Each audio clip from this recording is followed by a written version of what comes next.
geez, it's actually a bit heavier than you think. This could be something that will quite literally breathe life into your sim.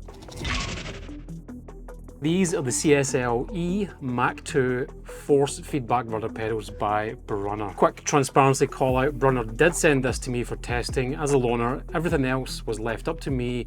This is not a sponsored video. So this is what you get in the box. You got the rudder pedals themselves.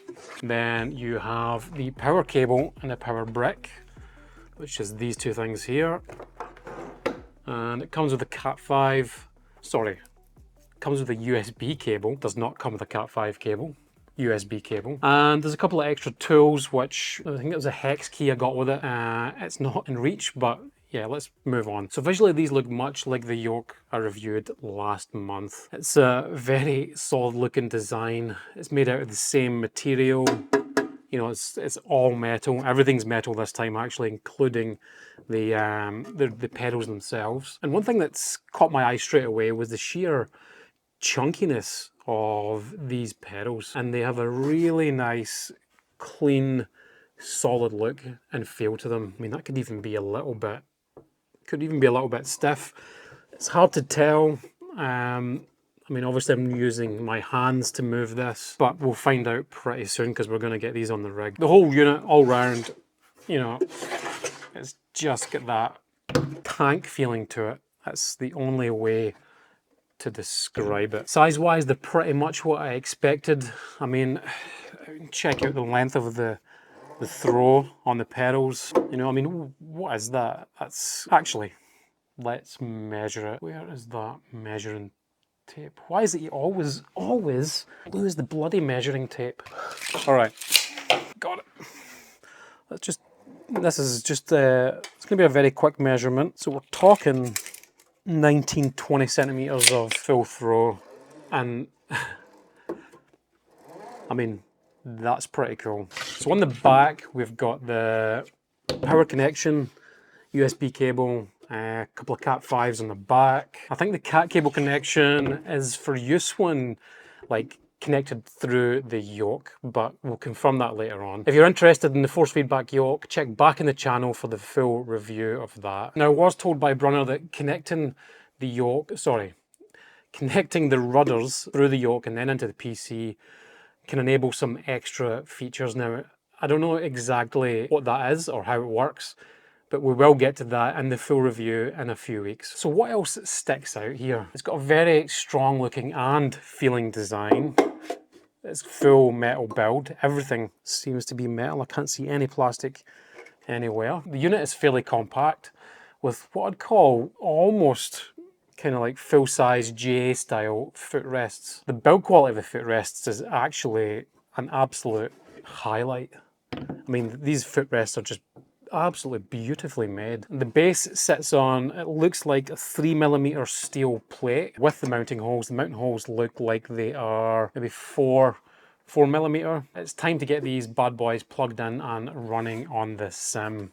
Right, we're in the DA62. I've got everything connected. Immediately I can feel the engine vibrations coming through the rudders set off of what I have the yoke set at, and that feels pretty cool. I mean, there's a little bit of resistance on the rudders as the plane sits still on the runway. Not too much. Kind of feels a bit right because there's no air resistance yet when there's no air speed. So let's get going. All right, full throttle. Now I have set this up to be a little bit gusty. I can feel some bumps coming through the rudder. Approaching rotate speed. Up we go. Straight away you can feel it. 100 knots. The rudders are really kicking in. There's again, it's the same as the yoke. The sense of weight you get from pushing in the rudder. Wow, that's bonkers. Actually, a lot stronger than I thought. And you know, the more the gear flaps, Jesus.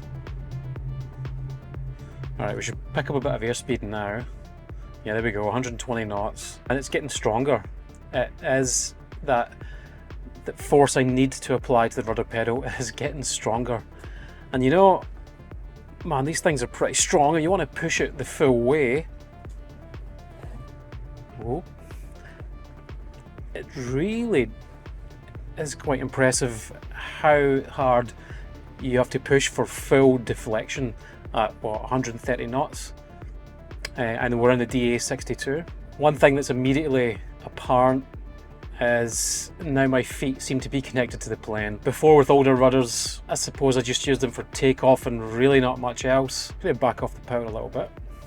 Oh, right, that's a little bit of turbulence. That really kicked there. I'm going to take my feet off the pedals just to see if we can induce some sort of movement into it.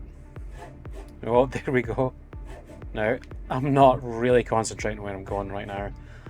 I'm just doing some crazy shit, really. Trying to get some movement. And I mean, this is just to give you a general idea of what it's doing with the rudder. You know, you can control that on your feet. Man, I'm at 140 knots and the pressure's really kicking in. Like, it really feels like you're deflecting like a surface. That's absolutely brilliant. Right, so I did pick the DA62 with a twin engine for a reason. And just to fool, I'm going to drop one engine out. Shit. So you would have saw that on the camera on the rudder. Let's try the other one.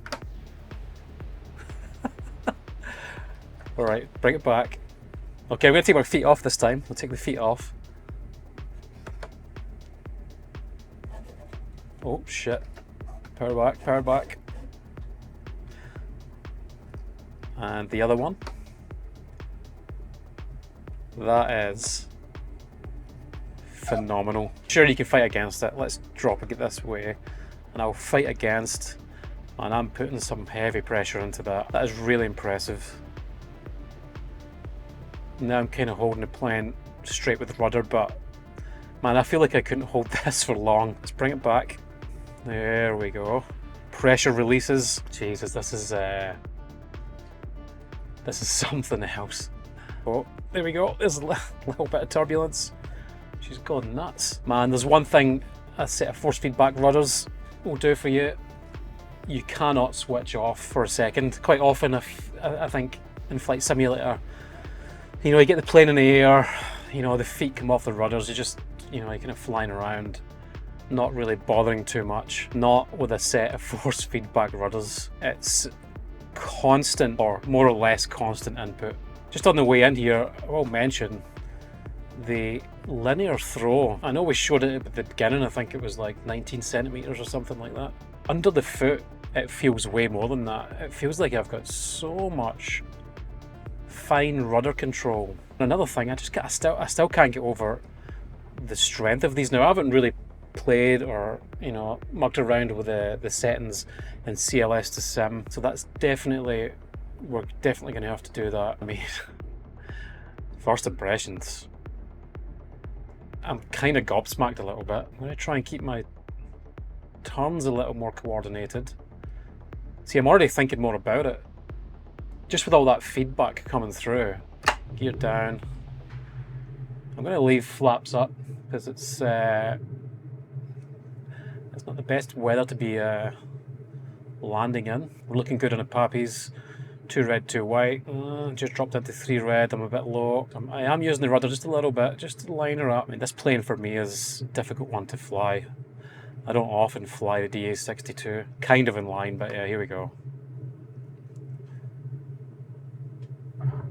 Oh, and you felt a little thud. You get the runway texture and the brakes.